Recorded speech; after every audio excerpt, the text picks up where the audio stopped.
He believed my credentials would grant him access to treasure.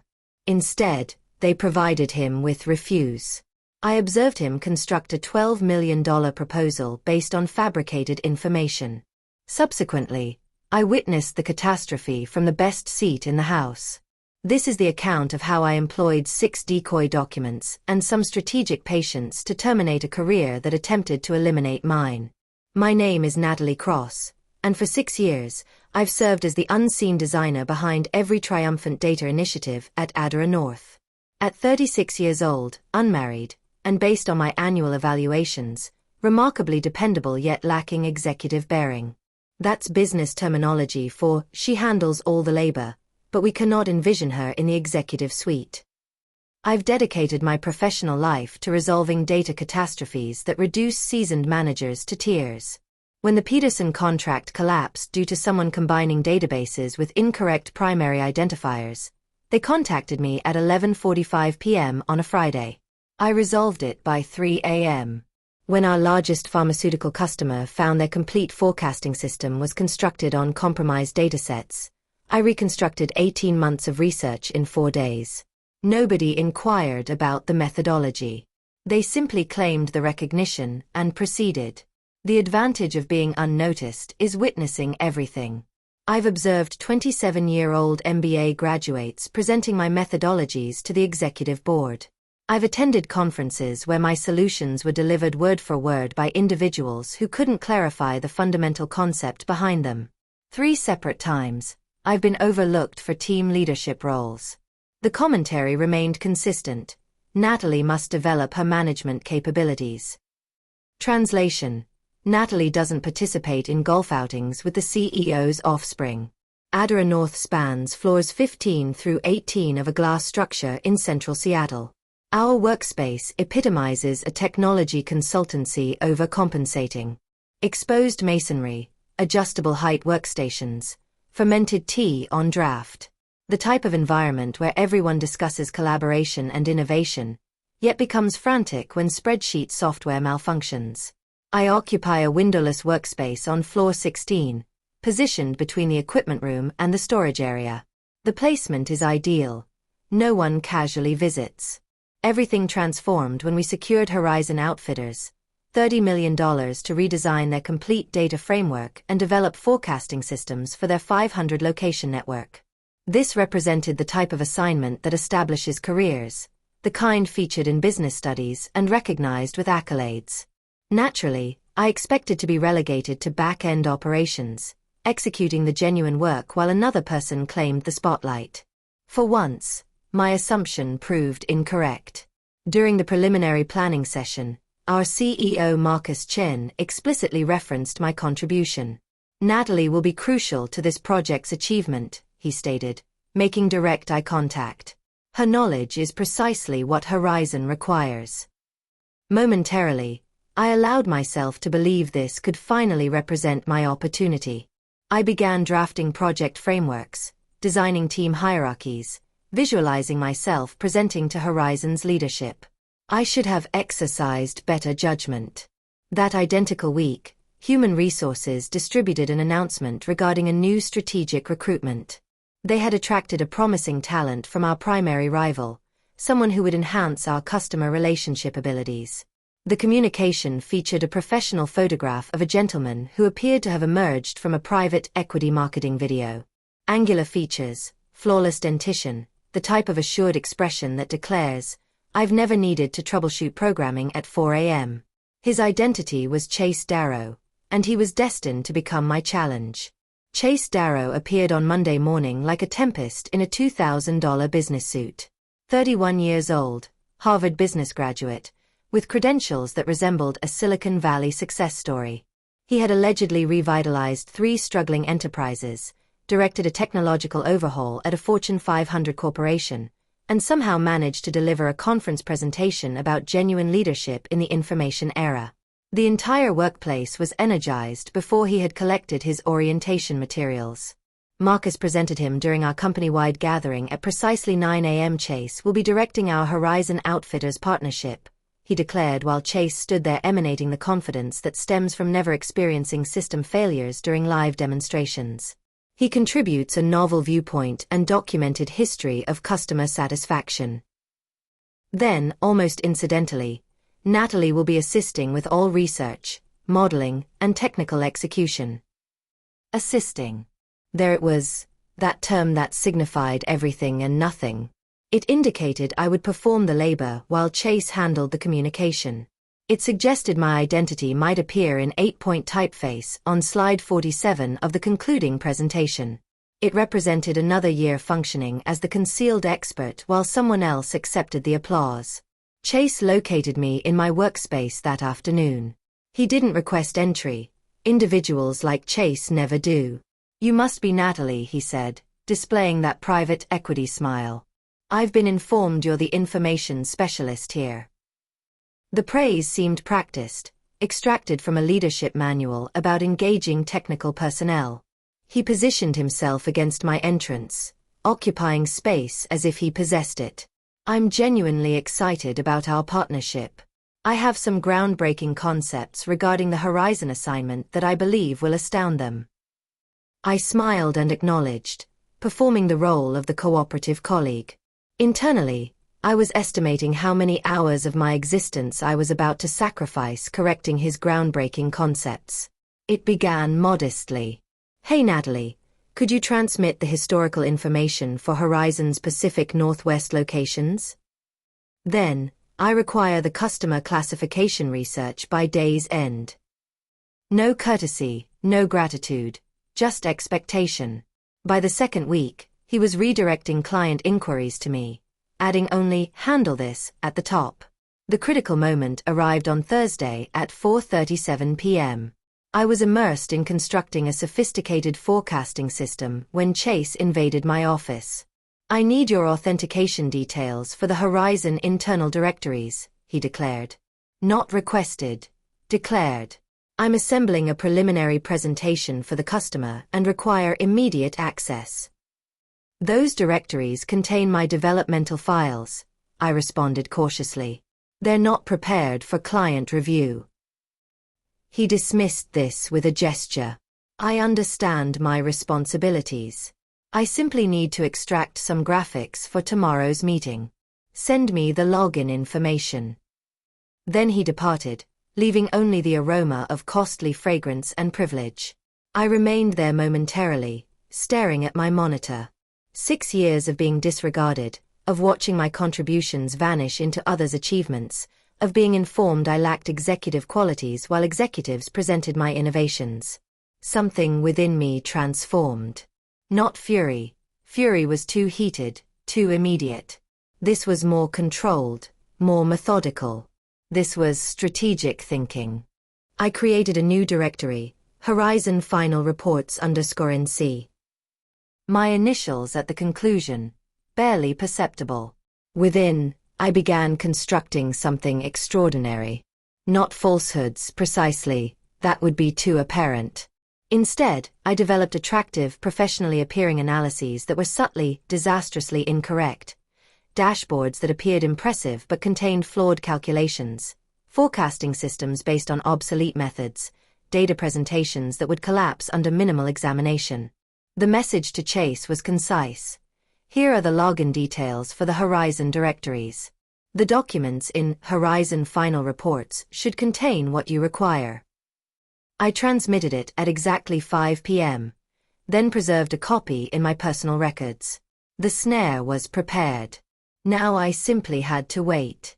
Developing those decoy documents was like orchestrating a composition of devastation. Each required perfection in its imperfection. Professional enough to survive casual inspection, flawed enough to explode under scrutiny. I spent my evenings after Chase's departure, typically around 6 p.m., creating my works of art. The initial document, Customer Retention Analysis 2024. The dashboard sparkled with dynamic charts and heat visualizations, colors expertly selected for impact, but beneath, the retention computations were reversed. Where authentic data demonstrated 78% retention, my version displayed 22% loss presented as improvement. The calculation buried deeply enough that you'd need genuine understanding of statistical modeling to identify it. The second document, Revenue projections Q3, Q4. Magnificent trend curves ascending upward, indicating 40% expansion, except I had inadvertently used information from their Australian branches calculated in Australian currency, then presented them as US dollars without conversion. The exchange rate discrepancy would make their forecasts incorrect by millions. The third document, Market Segmentation Model. This one was my particular pride. I utilized genuine customer information but applied segmentation reasoning from 2014, before Horizon's significant demographic transformation. It would instruct them to focus on suburban households in regions now primarily inhabited by young urban professionals. Documents 4 through 6 were similarly sophisticated snares. Inventory optimization employing incorrect seasonal variables, a pricing system that disregarded their historical elasticity information, and a competitive evaluation that confused Horizon's data with their primary competitors. But here's the elegance. I constructed each document using my standard filing conventions, my electronic signature embedded in the properties, timestamps indicating creation dates weeks before Chase joined the organization. Then I generated corresponding versions, the authentic ones, stored in my personal secured directories with comprehensive documentation of every computation, every source, every decision. I also began creating electronic evidence. Every instance Chase accessed the decoy directories. My program recorded it. When he downloaded documents, I knew. When he renamed them to eliminate my initials, I captured screenshots. I employed a basic Python program operating in the background. Nothing complex, nothing that would alert IT security, just sufficient to establish an undeniable chronology. Chase accepted the lure immediately. Within hours of receiving the credentials, he was downloading everything. By the following morning, I watched him present my corrupted dashboards during the team briefing, explaining the discoveries he had made. I spent the entire night analyzing these figures, he announced, indicating visualizations I had created 3 weeks prior. The trends are remarkable. Sarah from the analytics department raised her hand. That customer attrition figure appears incorrect. Are we genuinely losing that many premium subscribers? Chase's expression remained unchanged. That's precisely the type of traditional reasoning we must question. Occasionally, the information reveals uncomfortable realities. He proceeded to the next slide, my deliberately flawed revenue forecasts. But examine these expansion possibilities. This is why Horizon engaged us. I maintained my composure, recording notes like an obedient assistant. Internally, I was cataloging every incorrect assertion, every distortion, every instance he presented my sabotaged work as his own innovative research. The following 3 weeks became a strategic ballet. Chase would request new evaluations, invariably pressing, always immediate. I'd provide them from my specialized directory. Each document a precisely engineered device awaiting malfunction. He began distributing them directly to Horizon's management team, attaching his identity as primary researcher, occasionally remembering to acknowledge me in a footnote as information assistance. The most revealing incident occurred during a Tuesday afternoon update. Chase was demonstrating our advancement to Marcus, utilizing my decoy files exclusively. The analytical work is outstanding, Marcus commented, then glanced at me. Natalie, your technical expertise truly emerges here. Actually, Chase interrupted smoothly, while Natalie contributed some preliminary data extraction. I've completely reconceptualized the analytical framework. This represents a fundamentally different approach than our standard methodology. I smiled and agreed. Chase has certainly applied his unique perspective to things. Let him claim it. Let him possess it. Let him construct his entire reputation on a foundation of compromised information and impossible calculations. Every presentation made him more invested, more dedicated to the deceptions. He couldn't withdraw now without acknowledging he'd been presenting refuse for weeks. The preliminary evaluation with Horizon was scheduled for the upcoming Monday. Chase had already transmitted the complete presentation for advance review. There was no reversing course now. The spark was ignited, and I held premium seating to observe it detonate. The elegance of a properly executed snare is that the target triggers it personally. Over the subsequent 4 weeks, I became Chase's most devoted ally, at least superficially. When he required documents by 8 a.m., I delivered them to his inbox by 7:45. When he demanded immediate modifications for customer calls, I complied cheerfully. Each exchange was carefully recorded, time-stamped, and stored. My record-keeping system was military-grade accurate.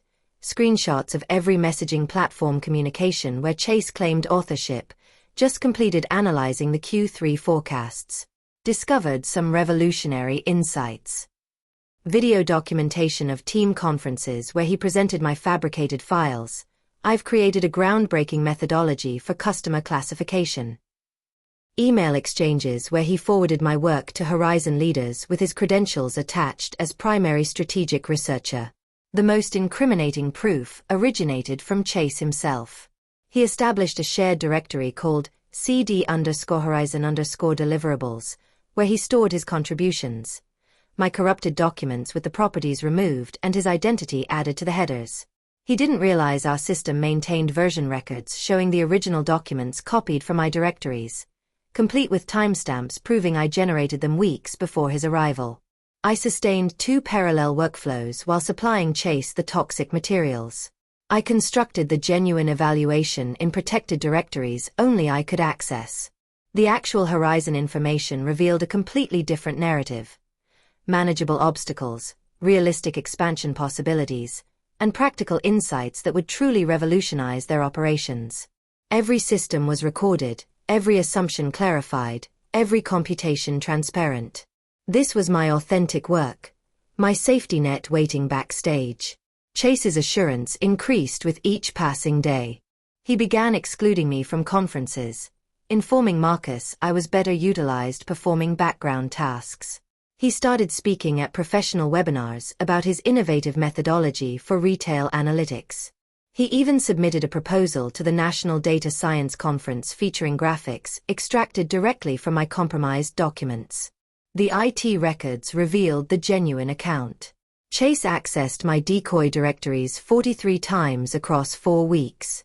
He downloaded every document, some repeatedly. He attempted renaming them, reformatting them, even recreating them in fresh files, but the electronic signatures remained. Every action generated a trail leading back to those original corrupted documents in Horizon_final_reports_NC. 3 days before the major presentation, I overheard Chase on a conversation with Horizon's CFO. "The figures are completely reliable," he assured her. "I've personally verified every system, every forecast. This is impenetrable research."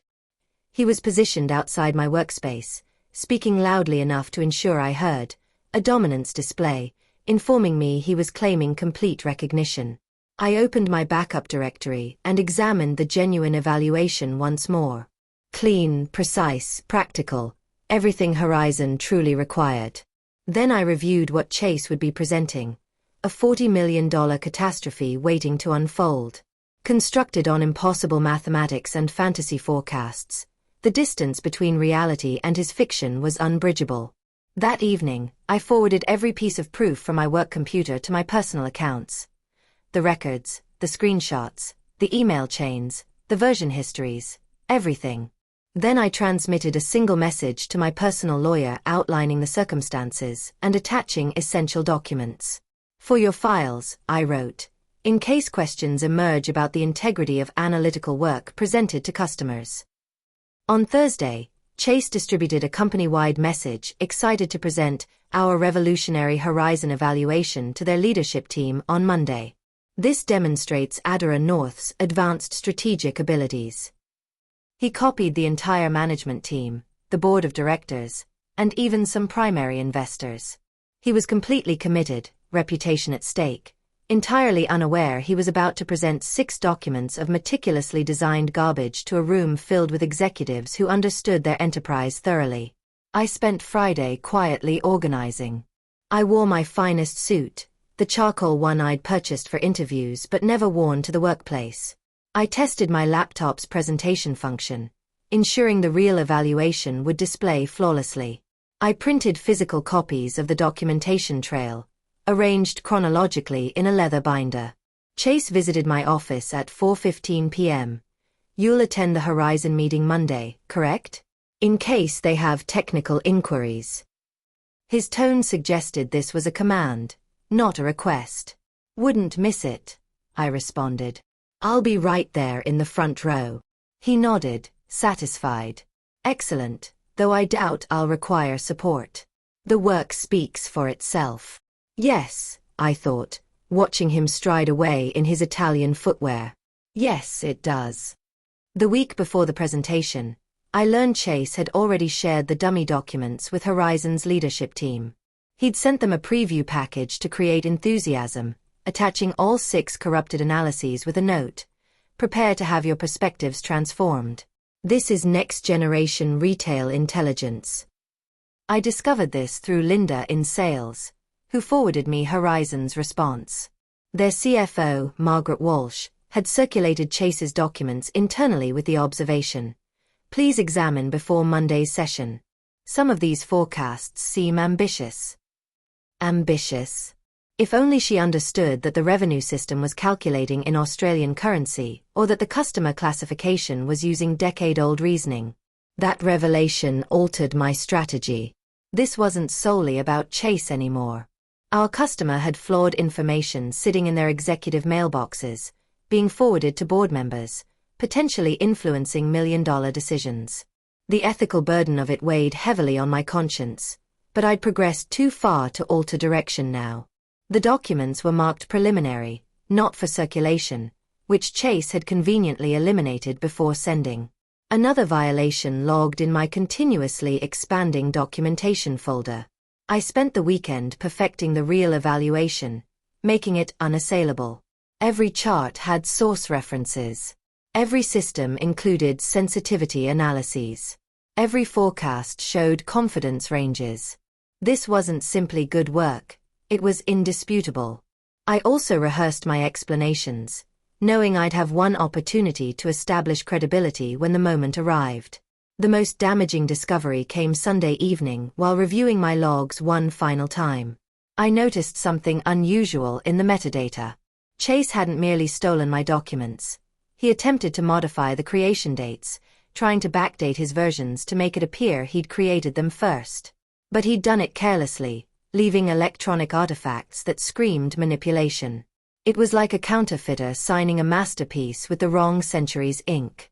I accessed the specific document, revenue_projections_Q3, Q4. In my decoy version, the seasonal adjustment calculation was deliberately reversed, making winter resemble summer regarding sales trends. For a retail corporation in Chicago, this would be disastrous. Their entire inventory approach would be backwards, stocking swimwear in December, winter clothing in July. The calculation was buried in cell AG 247, innocuous unless you knew where to search. But here's what made it perfect. The error wasn't random.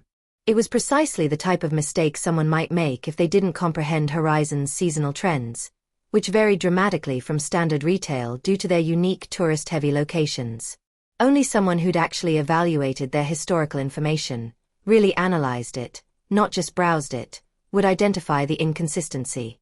The customer attrition system was equally destructive. By showing inverted retention figures, it suggested Horizon was losing their most valuable customers while gaining low-value ones. Any leadership team seeing this would panic, potentially making drastic modifications to loyalty programs that were actually functioning perfectly. The real information showed their premium member retention at 82%, industry-leading. My decoy showed 18%, industry devastating. Sunday night, I received an unexpected message from Marcus, our CEO. "Natalie, I'll need you to bring supplementary materials to tomorrow's presentation. Chase mentioned you have the supporting records." I smiled at my screen. Chase was already constructing his exit strategy, ensuring I'd be there to blame when things collapsed. "Perfect," I responded immediately. "Of course, I'll bring everything." And I would. Every real evaluation, every accurate system, Every piece of documentation showing the true account of who created what and when. All loaded on my laptop, backed up on 2 USB drives, and printed in bound copies that appeared more professional than anything Chase had produced. That night, I couldn't sleep, not from anxiety, but from anticipation. Tomorrow, in a glass conference room overlooking Lake Michigan, surrounded by people who controlled $30 million in consulting fees, Chase Darrow would present 6 beautiful deceptions to an audience that understood their business better than he ever could. And when they began asking questions, real questions, the kind that CFOs ask when figures don't match their reality, there would be only one individual in the room with solutions. I programmed my alarm for 5:30 a.m., arranged my charcoal suit, and positioned my leather binder by the entrance. Inside were 2 presentations, one revealing what Chase appropriated and one showing what Horizon genuinely required. The truth, as they say, would liberate someone, just not Chase. The Horizon meeting room was a testament to corporate authority. Floor-to-ceiling windows overlooking Lake Michigan, a conference table accommodating 20, and equipment that probably exceeded my annual earnings. 14 executives entered, including Margaret Walsh, the CFO, whose inquiries would determine our destiny, and James Morrison, Horizon's CEO, a man who'd constructed a retail dynasty from a single outlet. Chase arrived at 8:45 a.m., 15 minutes early, wearing a suit that probably cost more than my monthly car payment. He was all assured handshakes and rehearsed conversation, working the space like a campaigner. I occupied the front row as promised, laptop prepared, observing him arrange his presentation with the casual arrogance of someone who'd never experienced system failures during a demonstration. Marcus and 2 other Adara partners claimed seats along the wall. The pressure was tangible. $30 million tends to concentrate attention. Chase navigated through his opening slides, all refinement and commitments, building toward the information that would secure the contract or destroy the opportunity. Slide 1. Elegant corporate summary, strategic goals, all the terminology executives appreciate. Slide 2. Still secure. Market evaluation extracted from public resources, nothing that could reveal the underlying corruption. Slide 3. Customer journey mapping, compelling visuals, rational progression. He was establishing confidence, preparing the stage. Slide 4. Key discoveries, ambiguous enough to appear insightful without committing to specifics. Then came Slide 5. Revenue forecasts. The $40 million slide. The instant the chart appeared, I observed Margaret Walsh's eyebrows elevate. The forecast displayed a 43% revenue surge in Q4, their traditionally weakest quarter in Chicago winter for a corporation whose pedestrian traffic declined by 60% after October. Can you clarify this Q4 increase? Margaret inquired, her tone neutral but her gaze penetrating. Chase's expression never faltered. Our modeling reveals untapped potential in your winter market segments. These figures are conservative. Conservative. James Morrison leaned forward. We've operated for 32 years. Q4 has never surpassed Q3, ever. Slide 6. Customer segmentation. The retirement community as primary demographic catastrophe. Margaret retrieved her tablet, comparing Chase's information to something on her screen. Your evaluation shows our primary growth demographic is retirees. Our internal information shows 78% of our revenue originates from millennials and Gen Z. That's precisely the paradigm shift we're advocating, Chase responded smoothly, but I detected the slight tremor in his hand on the remote. Slide 7. Inventory optimization, the summer clothing in winter catastrophe. Now even the junior executives were frowning. Someone whispered to Margaret, who nodded grimly. Mr. Darrow. The CFO's voice could have frozen the lake outside. Are you seriously proposing we stock swimwear in December in Chicago? The information clearly demonstrates. The information demonstrates nothing clear, Morrison interrupted. These figures aren't just incorrect, they're impossible. We'd lose millions following this approach. The room exploded. Executives were retrieving phones, tablets, documents, cross-referencing Chase's forecasts with their reality. Questions erupted from every direction. Why does the attrition rate show we're losing premium subscribers when we just achieved record retention? How can our Michigan locations show higher foot traffic than our Florida branches in January? Is this competitive evaluation comparing us to ourselves? Chase was sinking, offering business school cliches about disrupting conventional reasoning and questioning assumptions. Each response buried him deeper. Perspiration formed on his forehead despite the Arctic air conditioning. Then Margaret Walsh spoke the words that transformed everything. Do you even comprehend our business at all? The room became silent.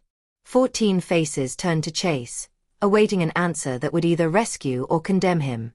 His mouth opened, closed, opened again. Nothing emerged. Morrison's voice was quiet, deadly. Miss Cross, do you have anything to contribute? Every head rotated to me. Chase's face became white as printer paper. I rose slowly, smoothing my charcoal suit. Yes, Mr. Morrison, I do. I opened my laptop, its screen already displaying the genuine evaluation, the one constructed on accurate information, logical systems, and profound understanding of Horizon's operations.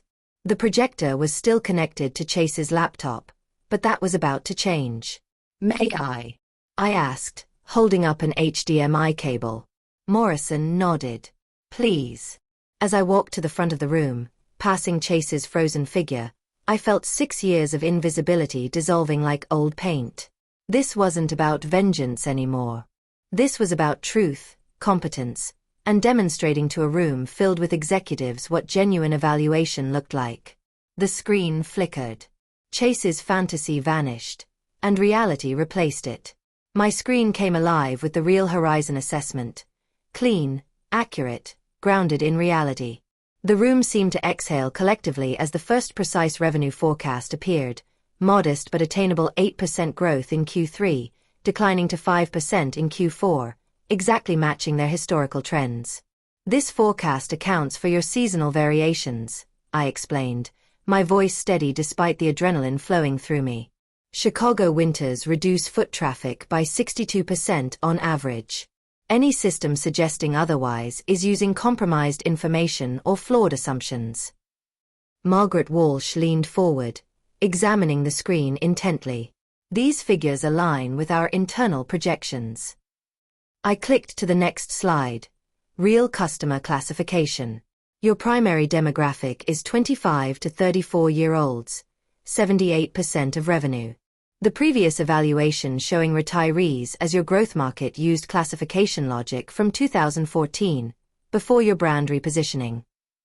How did that occur? Morrison's question wasn't directed at me. I switched slides, showing the inventory optimization system. Your current approach is actually near optimal. The proposal to stock summer merchandise in winter would result in approximately $4.7 million in dead inventory. Question after question came, and I had responses for each one. Real responses backed by solid information and thorough evaluation. I showed them the customer retention reality. 82% for premium members, industry-leading. I demonstrated how their competitive position was actually stronger than they'd realized. I revealed opportunities they hadn't seen, but realistic ones. Targeted expansion in untapped postal codes, modest pricing power in certain categories, efficiency gains through improved staff scheduling. 40 minutes in, I'd rebuilt their confidence, not just in the information, but in Adara North's ability to deliver genuine value. The executives were engaged, asking intelligent follow-ups, taking notes. This was what a consulting presentation should resemble. Collaborative, grounded, honest. Finally, Morrison raised his hand. Miss Cross, one question. If you had this evaluation, why were we shown that? He gestured vaguely toward Chase, who hadn't moved from his position by the wall. I pulled up a new directory on my laptop. Mr. Morrison, I believe in complete transparency.